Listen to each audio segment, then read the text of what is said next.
Há algum tempo atrás, em 2019 eu acho, eu estava procurando um filme para assistir na Netflix e um filme me despertou o interesse. Grande parte porque na capa tinha foto da atriz Marla Sokoloff, uma atriz que eu acho bonita, apesar de ser um pouco estranha. Era um filme de comédia romântica dos anos 2000 que se chamava Correndo Atrás. Eu gostei do filme e acabei vendo ali, na própria sinopse da Netflix, que eu não tinha visto antes, que o filme era baseado em uma peça clássica francesa chamada Cyrano de Bergerac. Eu pesquisei a respeito desse livro para saber do que se tratava. Infelizmente, só haviam 2 vídeos resenhando esse livro no YouTube. E um deles era um vídeo de 2012, de uma senhora que acabou por despertar a minha curiosidade e eu decidi comprar o livro. Porém, eu só comprei o livro agora, um ano e meio depois, mais ou menos. E foi a melhor coisa que eu fiz. E até agora, eu não acredito que paguei apenas R$ 4 nessa obra incrível, que tornou-se, atualmente, meu livro favorito. A história se passa em 1640, em Paris, e fala sobre Cyrano de Bergerac, um homem com um nariz grotesco, horrendo, mas que era um homem valente, um espadachim habilidoso, temido por todos. Ninguém tinha coragem de desafiar Cyrano, e os poucos que faziam isso acabavam morrendo por sua espada. Cyrano amava sua prima Madeleine Robin, mais conhecida como Roxana, que era uma, como diz no livro, preciosa, disputada por muitos pretendentes, inclusive pretendentes importantes e de grande influência e poder, como o Conde Guiche, por exemplo. Porém, Cyrano jamais declarou seu amor por Roxana, por causa do seu nariz horroroso, acreditando que ela o iria rejeitar. Em um dado momento, um jovem cadete chamado Cristiano aparece na cidade de Cyrano. Cristiano se apaixona por Roxana à primeira vista.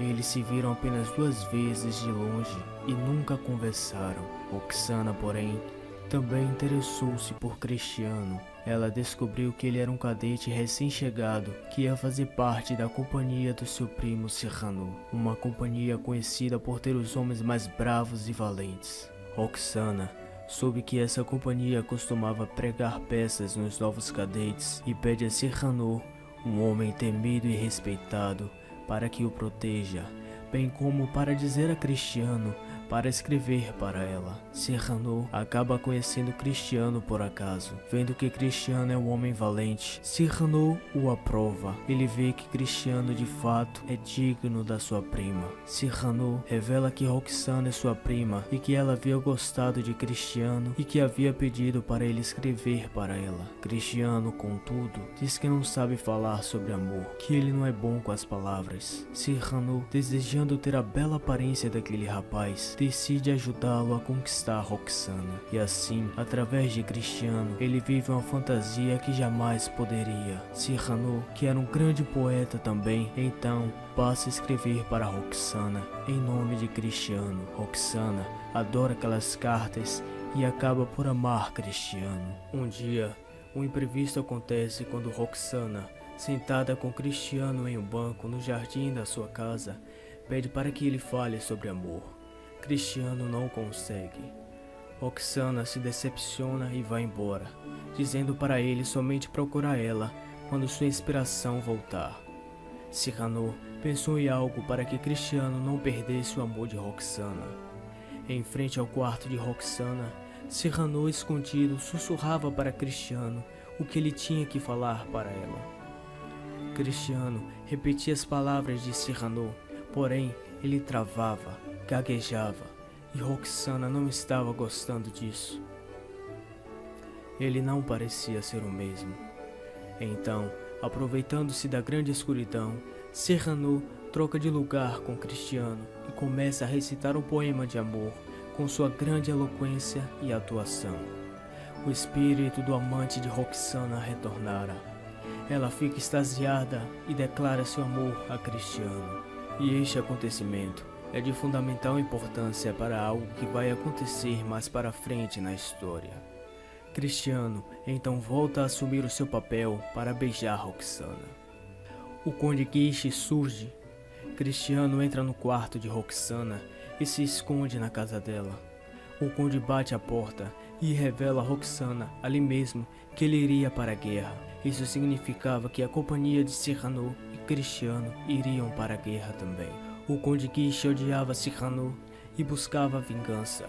Por isso, astutamente, para que seu amante e seu primo não fossem para a guerra e morressem lá, Roxana convence o Conde de que não ir para a guerra é uma forma de vingança contra Cyrano e sua companhia, a qual ele odiava também, pois eles eram homens valentes que buscavam fama e reconhecimento, e na guerra eles poderiam ter isso. O Conde acha isso brilhante, mas diz que vai pensar a respeito. Mais tarde, porém, ele manda o frade Capuchinho avisar a ela que ele já iria partir para a guerra. Assustada, Roxana pensa em um plano e convence o frade a casá-la com Cristiano ali e agora. Enquanto o casamento é realizado na casa dela, o Conde aparece. Cyrano tenta enganá-lo para ganhar tempo até que o casamento fosse terminado, e assim o fez. O Conde, após o casamento ter acabado, descobre tudo o que havia acontecido e, com mais raiva ainda, decide que vai levar a companhia de Cyrano para a guerra. Roxana então pede para o primo que fizesse Cristiano escrever cartas para ela. Na guerra, a companhia de Cyrano está exausta e sem comer há dias. Cyrano se arrisca todo dia, às vezes mais de uma vez por dia, atravessando o campo inimigo apenas para enviar cartas a Roxana. O Conde Guiche aparece. A companhia, que odeia Guiche, combina de não demonstrar fraqueza na frente dele. Por isso, mesmo morrendo de fome, eles fingiam que estavam muito bem. Eles até mesmo debochavam do Conde, na frente dele, o humilhando. O Conde revela que tentou ganhar algum tempo, mas que os inimigos iriam chegar em 1 hora, e o exército principal ainda não havia chegado.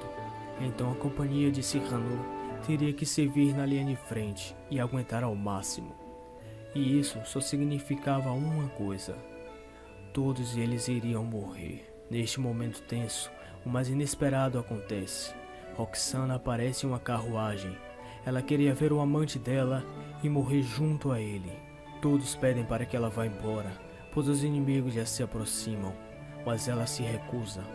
O Conde Guiche vai inspecionar os canhões.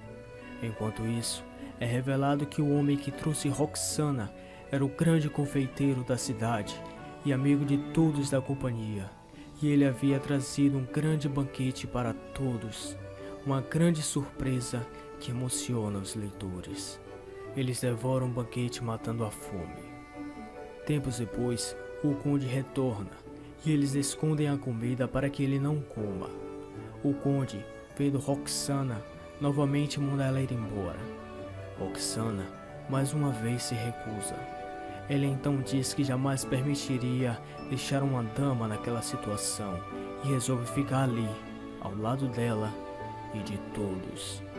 Surpreendidos pelo ato de bravura e honra do Conde, os soldados da companhia fazem a comida reaparecer e permitem que o Conde coma.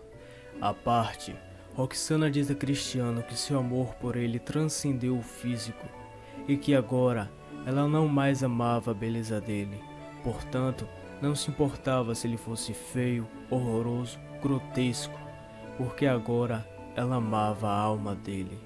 Desiludido, Cristiano vai até Cyrano e revela tudo o que Roxana disse, que ela não se importava com quão feio, bizarro ele fosse, pois ela amava a alma dele, e fala para ele dizer a verdade para ela e ver quem ela irá escolher entre os dois. Cyrano, mesmo alegre pelo que ouviu, ainda teme falar com ela, mas Cristiano o encoraja. Enquanto Cyrano tenta falar com Roxana, Cristiano vai combater os inimigos. Cyrano não consegue falar a Roxana o que sente por ela, nem dizer-lhe a verdade sobre tudo. Contudo, Cyrano em certo momento encoraja-se e está prestes a revelar tudo a ela, mas alguém chega e lhe informa que Cristiano havia morrido na batalha. Soldados carregando o corpo de Cristiano coberto passam por eles. Roxana vê aquele clima estranho, percebe a tristeza de Cyrano e dos outros e entende o que aconteceu. Aquele corpo que estavam carregando era de Cristiano. Ela corre até o corpo e o abraça, porém Cristiano, mesmo gravemente ferido, ainda estava vivo. E em seu último suspiro, ele tenta contar-lhe a verdade, mas Cyrano, em um ato nobre, rapidamente intervém e em seu ouvido diz que contou toda a verdade a ela e que Roxana havia escolhido ele. Cristiano então morre, achando que foi escolhido por Roxana e que ela o amava de fato. Roxana, em meio às lágrimas, acha uma carta ensanguentada no bolso de Cristiano. Era a última carta que ele havia escrito. Na verdade, Cyrano havia escrito aquela carta como sua última para Roxana em nome de Cristiano, pois ele achava que ia morrer e por isso colocou todo o seu sentimento naquela carta, inclusive uma lágrima que acabara por marcá-la. Ele havia entregado a carta a Cristiano alguns minutos antes. Cyrano, vendo seu amigo ali, morto, com a amada dele segurando seu corpo, levanta-se, ergue sua espada e promete em ira: Cristiano será vingado. E é impossível um homem não se arrepiar nessa cena. 15 anos após a guerra, é mostrado que Roxana havia se tornado freira e Cyrano, agora já velho, estava em grande depressão, magro, apático, sem dinheiro algum, passando fome e fazia muitos inimigos que, mesmo ainda não tendo coragem para desafiá-lo, poderiam armar algo para ele. É dito que outros personagens importantes da história tiveram destinos trágicos também, como o confeiteiro que fechou sua loja para viver seu sonho de ser poeta, mas não conseguiu, e que depois disso tentou tudo na vida, mas nada dava certo. Cyrano visitava Roxana no convento todo sábado, no horário de visita em ponto. Eles ficavam embaixo de uma árvore. Cyrano contava as notícias da semana enquanto Roxana tricotava. Certo dia, enquanto Cyrano passava por um beco, alguém jogou um pedaço de madeira em sua cabeça. Por sorte, um amigo de Cyrano havia visto e socorreu ele, levando-o para sua casa e trazendo um médico. Roxana esperava a visita de Cyrano. O horário de visita havia iniciado, porém Cyrano não tinha chegado. Ela estranhou aquilo, pois Cyrano era sempre pontual. Ele nunca havia se atrasado antes. Contudo, Cyrano aparece. Ele encaminha-se com grande dificuldade e dor até sua prima, apoiado em sua bengala. Cyrano pergunta sobre a carta ensanguentada que ela havia achado no corpo de Cristiano e que nunca leu, mas prometeu que o deixaria ler quando quisesse. Roxana percebe que aquela era a voz que ouvira um dia na frente do seu quarto e descobre que aquele tempo todo era Cyrano e o questiona sobre isso. Cyrano reluta e nega várias vezes, tentando preservar a imagem e memória do seu amigo, mas acaba revelando tudo quando se vê sem saída. Dois amigos de Cyrano chegam preocupados com ele. Cyrano então revela a Roxana também que ele estava morrendo e não tinha muito tempo. Ele, com grande dificuldade, levanta-se do banco onde estavam sentados e dirige-se até uma árvore, pois não queria morrer sentado. Apoiado na árvore, ele diz suas últimas palavras, estende a espada, apontando-a para a lua e, por fim, morre. No início, eu não dei nada neste livro. Para mim é assim como mais um livro qualquer. Porém, para minha surpresa, o livro foi melhor do que eu esperava. Tão bom que se tornou o meu livro favorito até o momento. Eu adorei a parte em que Roxana vai para o meio da guerra apenas para ver seu marido e decide que vai morrer junto a ele, pois sem ele ela não seria nada. sua vida não teria mais significado. E isso é algo que não vemos mais hoje em dia. Não vemos mais as mulheres se entregando dessa maneira. Não vemos mais elas se apaixonando tão ardentemente assim. Infelizmente, hoje não vivemos mais em tempos românticos, mas sim no tempo da promiscuidade, para não dizer uma palavra mais forte. Ela também chega a dizer, com todo respeito aos franceses, mas os espanhóis, contra que eles estavam guerreando, eram também muito gentis e cavalheiros, o que mostra o tamanho respeito e amor pelos homens do seu povo, do seu país, da sua raça, ao contrário das mulheres de hoje em dia, que desprezam até mesmo seus semelhantes. Em duas partes do livro eu ri muito. A primeira foi quando no banco do jardim da casa de Roxana, ela pediu para que Cristiano falasse de amor. Cristiano tentava, mas não conseguia formular uma frase sequer. Eu ri demais.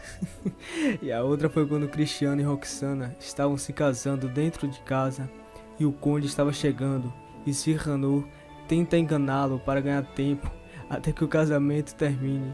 Então ele se joga de uma árvore na frente do conde e finge ter caído da lua e não sabe onde está. Você não tem noção do quanto eu ri nessa cena. Uma referência incrível acontece quando Cyrano derrota um oponente em um duelo e o homem vem cumprimentá-lo e parabenizá-lo. E é revelado depois que aquele homem nada mais era do que D'Artagnan, um dos três mosqueteiros. Há também uma citação à famosa obra Dom Quixote. Eu gostei muito de dois poemas de Cyrano, um contra se vender, outra vender a sua obra, e a outra quando ele finge ser cristiano e declara seu amor por Roxana. Eu queria que a última carta tivesse sido escrita pelo próprio Cristiano. Isso seria muito melhor a meu ver e causaria mais impacto, emocionando muitos leitores. Para mim, deixaria a história mais perfeita do que já é. Eu comprei esse livro por apenas R$4 na estante virtual e nem devo dizer o quanto eu recomendo ele. Para mim, todo homem deveria ler Cyrano de Bergerac de Edmond Rostand pelo menos uma vez na vida. A obra apresenta valores masculinos importantes, qualidades essenciais a um homem que poucos têm hoje em dia e precisam ser resgatados, como honra, nobreza, valentia, sacrifício. Grandes lições podem ser extraídas dessa obra. Realmente, um clássico de fundamental importância, um grande clássico francês, um grande clássico latino, um grande clássico ocidental. Eu gostei dessa versão da série Reencontro, da editora Scipione, com a tradução de Rubem Braga. Todavia, é um português moderno, facilitado, pobre, raso, o que não é um problema. Eu vi inclusive o comentário de uma garota na Amazon sobre essa versão, dizendo que a tradução antiga prejudicava a apresentação do clássico para os novos leitores e que tais pessoas precisariam de um dicionário do lado para entenderem a trama. E até mesmo nessa versão é dito isso. No final do livro, eles dizem que fizeram a tradução com português mais simples para os novos leitores, o que não deixa de ser verdade. Eu vou apresentar essa obra para alguns jovens e eles não entenderiam ela se esse fosse o caso. Todavia, eu vou comprar uma versão com a tradução com um português mais rico, robusto, erudito, arcaico, e vou ter as duas versões. Então fica a advertência: se você for que nem eu, opte por uma versão com a tradução antiga e mais culta, porque essa não seria uma tradução ideal para você. Porém, se você quer algo mais simples e de fácil entendimento, essa tradução de Rubem Braga é a ideal para você. Lembrando que eu não estou criticando a tradução de Rubem Braga, pelo contrário, é uma ótima tradução, é realmente excelente em sua proposta. E a primeira tradução, a tradução com português antigo e rico, foi feita por Carlos Porto Carreiro em 1907. Porém, eu não consegui achar nenhuma versão com essa tradução ainda. Ah, e alguém poderia me explicar o final? Cyrano faz um belo discurso como suas últimas palavras, e no fim diz que a morte leva tudo, mas há algo imortal que ele vai levar, que é... E você acha que ele vai falar que é o amor de Roxana, mas ele diz que é o seu penacho. Alguém entendeu isso? Se você entendeu, me explica aí nos comentários. Porque se ele falasse a espada, eu até entenderia. pois ele poderia estar falando da sua glória, do seu nome, dos seus feitos, do seu legado. Mas penacho? Eu realmente não entendi. Cyrano de Bergerac realmente existiu. Ele se chamava Hector Savinien de Cyrano de Bergerac e ele foi um escritor e duelista francês. Há um episódio de Chapolin Colorado chamado A História de Cyrano de Bergerac, que é uma paródia de Cyrano de Bergerac de Edmond Rostand.